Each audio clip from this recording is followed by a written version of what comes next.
வணக்கம். நீங்கள் இணைந்திருப்பது உதய டிஜிட்டல் வலையொலியின் இரவு நேர பிரதான செய்திகளுடன். செய்தி தொகுப்பு உதய டிஜிட்டல் செய்தி பிரிவு.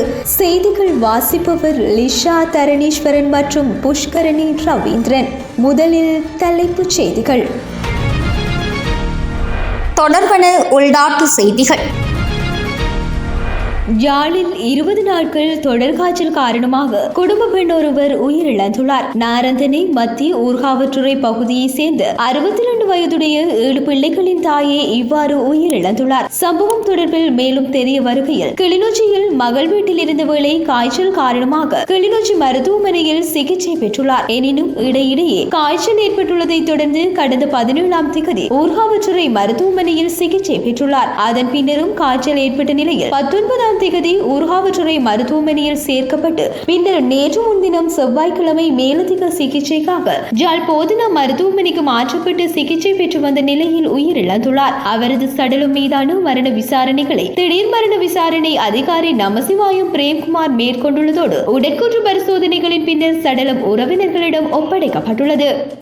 வவுனியா நகரில் ஆபத்தான முறையில் காரை செலுத்தி தொடர்ச்சியான விபத்துகளை ஏற்படுத்திய கார் சாரதி இளைஞர்களால் விரட்டி பிடிக்கப்பட்டு நையப்புடைக்கப்பட்டு போலீசாரிடம் ஒப்படைக்கப்பட்டுள்ளார். இச்சம்பவம் நேற்று மாலை இடம்பெற்றுள்ளது. வவுனியா கூமாங்குளம் பகுதியில் இருந்து காரை செலுத்தி வந்த இளைஞர் ஒருவர் உக்கிலாங்குளம் பகுதியில் விபத்து ஒன்றை ஏற்படுத்திவிட்டு நிறுத்தாமல் தப்பி சென்றுள்ளார். இதன்போது வைரவ புளியங்குளம் மற்றும் நகர பகுதியில் பயணித்துக் கொண்டிருந்த ஏனைய வாகனங்களுடனும் மோதி விபத்தை ஏற்படுத்தியுள்ளார். இதனையடுத்து குறித்த காரை இளைஞர்கள் சிலர் விரட்டி சென்றுள்ளனர். அதிவேகமாக பயணித்த கார் பூந்தோட்டம் பெரியார் குளம் பகுதியில் வீதியின் கரையில் இருந்த மின்சார கம்பத்துடன் மோதி நின்றது. பின்னர் காரின் சாரதியை மடக்கி பிடித்த இளைஞர்கள் அவரை நைய புடைத்ததுடன் போலீசாரிடம் ஒப்படைத்தனர். விபத்து தொடர்பாக வவுனியா போக்குவரத்து போலீசார் விசாரணைகளை முன்னெடுத்து வருகின்றனர். நீரிக்கும்பு பொக்கலக்கம்பு பிரதேசத்தில் உள்ள தேசிய மக்கள் கட்சியின் தேர்தல் பிரச்சார அலுவலகம் தீக்கிரையாக்கப்பட்டுள்ளதாக பல்லேவெல போலீசார் தெரிவித்துள்ளனர். நேற்று குறித்த பிரச்சார அலுவலகத்தில் இருந்த மேசைகள், கதிரைகள் மற்றும் விளம்பர பலகைகளுக்கு சிலர் தீ வைத்து எரித்துள்ளதாக ஆரம்பகட்ட விசாரணைகளில் இருந்து தெரிய வந்துள்ளதாக போலீசார் தெரிவித்துள்ளனர். இதேவேளை தீ வைத்த நபர் ஏற்கனவே அடையாளம் காணப்பட்டுள்ளதாகவும் அவரை கைது செய்வதற்கான விசாரணைகள் முன்னெடுக்கப்பட்டு வருவதாகவும் பல்லேவெல போலீசார் தெரிவித்துள்ளனர். இந்த ஆண்டு நடைபெறவுள்ள ஜனாதிபதி தேர்தலில் சுயேட்சை வேட்பாளராக போட்டியிடும் ஜனாதிபதி ரணில் விக்ரமசிங்கவின் தேர்தல் விஞ்ஞாபனம் இன்று வெளியிடப்பட்டுள்ளது. குறித்த விஞ்ஞாபனம் இன்று காலை கொழும்பில் நடைபெற்ற விசேட வைபவத்தில் வெளியிடப்பட்டுள்ளது. அதற்கமைய ஆளும் கட்சியை பிரதிநிதித்துவப்படுத்தும் அனைத்து நாடாளுமன்ற உறுப்பினர்களுக்கும் ஜனாதிபதி தேர்தலில் ரணில் விக்ரமசிங்கவிற்கு ஆதரவளிக்கும் அனைத்து நாடாளுமன்ற உறுப்பினர்களுக்கும் அழைப்பு விடுக்கப்பட்டுள்ளதாக தெரிவிக்கப்படுகின்றது. ஐக்கிய மக்கள் சக்தியின் தேர்தல் விஞ்ஞாபனம் இன்று வெளியிடப்படவுள்ளது. இதேவேளை ஐக்கிய மக்கள் சக்தியின் ஜனாதிபதி வேட்பாளர் சஜித் பிரேமதாசவின் தேர்தல் விஞ்ஞாபனத்தை முதலில் மாநாயக்க தேரர்களிடம் கையளித்து ஆசி பெற திட்டமிடப்பட்டுள்ளதாக நாடாளுமன்ற உறுப்பினர் லக்ஷ்மன் கிரியல்ல குறிப்பிட்டுள்ளார்.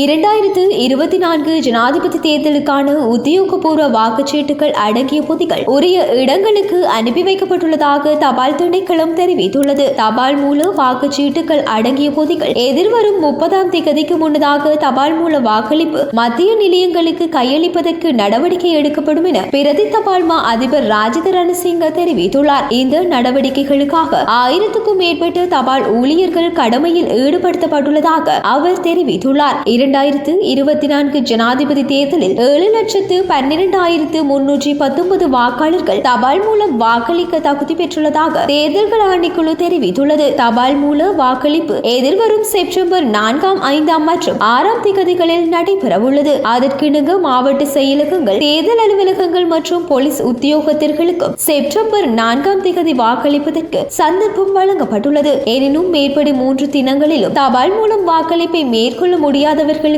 செப்டம்பர் மாதம் 11ஆம் தேதி மற்றும் 12ஆம் தேதிகள் மேலதிக தினங்களாக ஒதுக்கப்பட்டுள்ளதாகவும் தேர்தல்கள் ஆணையாளர் நாயகம் தெரிவித்துள்ளார். கிளப் வசந்த் என்று அழைக்கப்படும் சுரேந்திர வசந்த் பெரேராவின் கொலையுடன் தொடர்புடைய மேலும் ஒருவர் கைது செய்யப்பட்டுள்ளதாக போலீசார் தெரிவித்துள்ளனர். பாணாந்துறை பின்வத்து பிரதேசத்தில் வைத்து பாணாந்துறை போலீஸ் பிரிவின் குற்றப்புலனாய்வு பிரிவினர் கைது செய்ததாக போலீசார் குறிப்பிட்டுள்ளனர். இரண்டாவது துப்பாக்கிதாரி மற்றும் கார் சாரதிக்கு தங்குமிடத்தை வழங்கிய குற்றச்சாட்டிலேயே மேல்மாகாண சபையின் முன்னாள் உறுப்பினர் ஒருவர் கைது செய்யப்பட்டுள்ளதாக போலீசார் தெரிவித்துள்ளனர். நேற்று இரண்டாவது துப்பாக்கிதாரியும் மகளுந்தின் சாரதியும் கைது செய்யப்பட்டனர் என்பதும் குறிப்பிடத்தக்கது. தொடர்பான இந்திய செய்திகள். குஜராத் மாநிலத்தில் கடந்த நாட்களாக கனமழை பெய்து வருகின்றது. இக்கனமழையால் ஏற்பட்ட வெள்ளத்தில் சிக்கொண்டு உயிரிழந்தவர்களின் எண்ணிக்கை 35 அதிகரித்துள்ளது. சுமார் 17,000க்கும் அதிகமான மக்கள் அவர்களது இறப்பிடத்தில் இருந்து வேறு இடங்களுக்கு சென்றுள்ளனர். பாதிக்கப்பட்டவர்களை மீட்கும் பணியில் பேரிடர் மீட்பு படையினர் ஈடுபட்டுள்ளனர். இப்பகுதியில் அடுத்த 2 நாட்களுக்கு அதிக கனமழை பெய்யும் சாத்தியக்கூறுகள் இருப்பதாக வளிமண்டலவியல் திணைக்களம் எச்சரிக்கை விடுத்துள்ளது. கடந்த செவ்வாய்க்கிழமை மீன் பிடித்துவிட்டு கரை திரும்பிய போது சூறை காற்றால் நடுக்கடலில் இந்திய படகு மூழ்கி விபத்திற்குள்ளானது. அப்போது மூழ்கிய படகில் இருந்து 2 மீனவர்கள் நீந்தி இலங்கை கடற்படையினரின் உதவியால் யாழ்ப்பாணத்தில் உள்ள இந்திய துணை தூதரக அதிகாரிகளிடம் ஒப்படைக்கப்பட்டு விமானம் மூலம் தாயகம் திரும்பியுள்ளதாக அதிகாரிகள் தகவல் தெரிவித்துள்ளனர். இந்த நிலையில் 2 மீனவர்கள் காணாமல் போனார்கள். அவர்களை ராமேஸ்வரம் மீன்வளத்துறை அதிகாரிகள் அனுமதியோடு சக மீனவர்கள் 2 நாட்களாக தேடி வந்த நிலையில் நேற்று மாலை நடுக்கடலில் மாயமான மீனவர்களில் ஒருவர் உயிரிழந்த நிலையில் சடலமாக மீட்கப்பட்டுள்ளார். உடலை மீட்ட மீனவர்கள் ராமேஸ்வரம் மீன்பிடி துறைமுகத்திற்கு உடலை எடுத்து சென்று உடற்கூற்று பரிசோதனைக்காக ராமேஸ்வரம் மருத்துவமனையில் வைக்கப்பட்டுள்ளது. விபத்து குறித்து மெரைன் போலீசார் வழக்கு பதிவு செய்து விசாரணை நடத்தி வருகின்றனர். மேலும் நடுக்கடலில் மாயமான மீனவரை அரசு தேடித்தரும்படி உறவினர்கள் கோரிக்கை விடுத்துள்ளனர். நடிகர் விஜயின் தமிழக வெற்றி கழகத்தின் முதல் மாநாடு குறித்த தகவல்கள் தற்போது வெளியாகியுள்ளன. கடந்த வாரம் தன்னுடைய கட்சி கொடி மற்றும் பாடலை வெளியிட்ட விஜய் தடைகளை தாண்டி தற்போது தவேக கட்சியின் முதல் மாநாட்டை நடத்த முடிவு செய்துள்ளார். அதன்படி விழுப்புரம் மாவட்டம் விக்கிரவாண்டியில் செப்டம்பர் 23ஆம் தேதி தமிழக வெற்றி கழக கட்சியின் முதல் மாநாடு நடைபெற உள்ளதாகவும் விஜயின் உத்தரவின் பேரில் மாநாட்டிற்கு அனுமதி கோரி தமிழக வெற்றி கழக பொதுச் செயலாளர் புஸ்ஸி ஆனந்த் மாவட்ட காவல் கண்காணிப்பாளர் அலுவலகத்தில் அனுமதி கோரி மனு அளித்துள்ளார். இதுகுறித்த தகவல் தற்போது உறுதியாகியுள்ளது. மாநாட்டிற்கு இன்னும் 1 மாதத்திற்கும் குறைவான நாட்களே உள்ள நிலையில் மாநாட்டின் பணிகள் கூடிய விரைவில் தொடங்க உள்ளதாகவும் தெரிவிக்கப்பட்டுள்ளது. மேலும் இந்த மாநாட்டில் சுமார் 10 லட்சம் பேர் கலந்து கொள்வார்கள் என எதிர்பார்க்கப்படுகின்றமை குறிப்பிடத்தக்கது. தொடர்பான உலக செய்திகள். ஹமாஸ் அமைப்பினரால் பிடித்து செல்லப்பட்ட பணைய கைதி ஒருவரை 326 நாட்களின் பின்னர் இஸ்ரேல் பாதுகாப்பு படை மீட்டுள்ளதாக சர்வதேச ஊடகங்கள் செய்தி வெளியிட்டுள்ளன. ஹமாஸ் அமைப்பினர் கடந்த 2023ஆம் ஆண்டு அக்டோபர் மாதம் 7ஆம் தேதி இஸ்ரேல் மீது தாக்குதல் நடத்தியதுடன் இஸ்ரேலில் இருந்து 251 பேரை பணைய கைதிகளாக பிடித்து சென்றனர். எனினும் ஒப்பந்த அடிப்படையில் 105 பணைய கைதிகள் இஸ்ரேல் மீட்டதுடன் மேலும் மீட்பு நடவடிக்கை மூலம் 8 பணைய கைதிகள் மீட்கப்பட்டனர். எனினும் 110க்கும் மேற்பட்டோர் இன்னும் பணைய கைதிகளாக ஹமாஸ் பிடியில் உள்ளதாகவும் அதில் சிலர் உயிரிழந்திருக்கலாம் எனவும் இஸ்ரேல் தெரிவிக்கின்றது. இந்த நிலையில் கடந்த ஆண்டு அக்டோபர் 7ஆம் தேதி ஹமாஸ் ஆயுத குழுவினரால் பிடித்து செல்லப்பட்ட பணைய கைதி ஒருவரை 326 நாட்களின் பின்னர் இஸ்ரேல் மீட்டுள்ளமை குறிப்பிடத்தக்கது.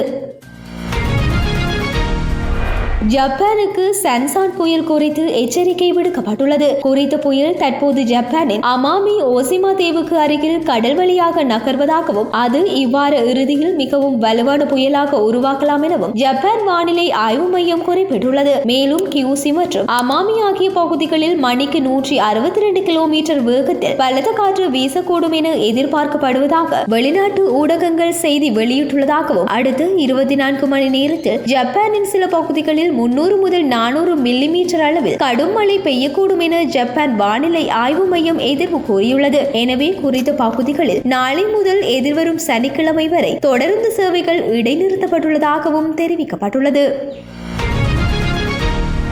தொடர்பான விளையாட்டு செய்திகள்.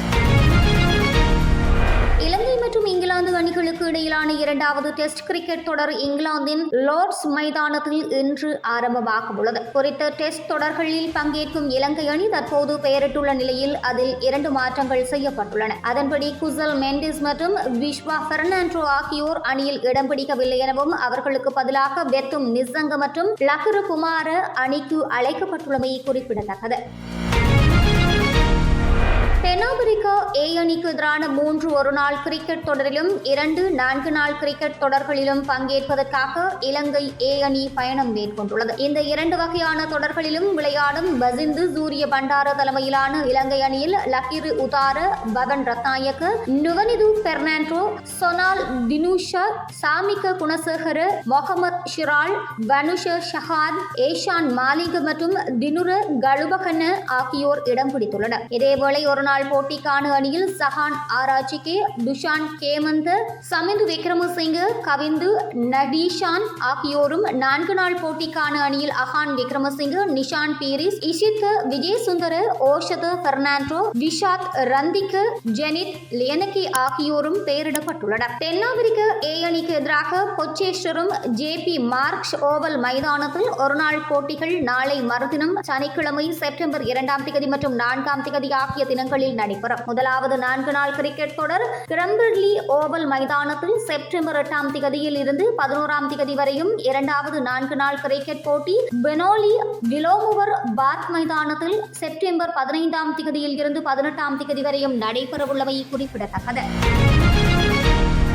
இத்துடன் உதய டிஜிட்டல் வலையொலியின் இரவு நேர பிரதான செய்திகள் நிறைவடைகின்றன. தொடர்ந்தும் நாளை காலை நேர செய்தி சுருக்கத்துடன் இணைந்திருங்கள். வணக்கம்.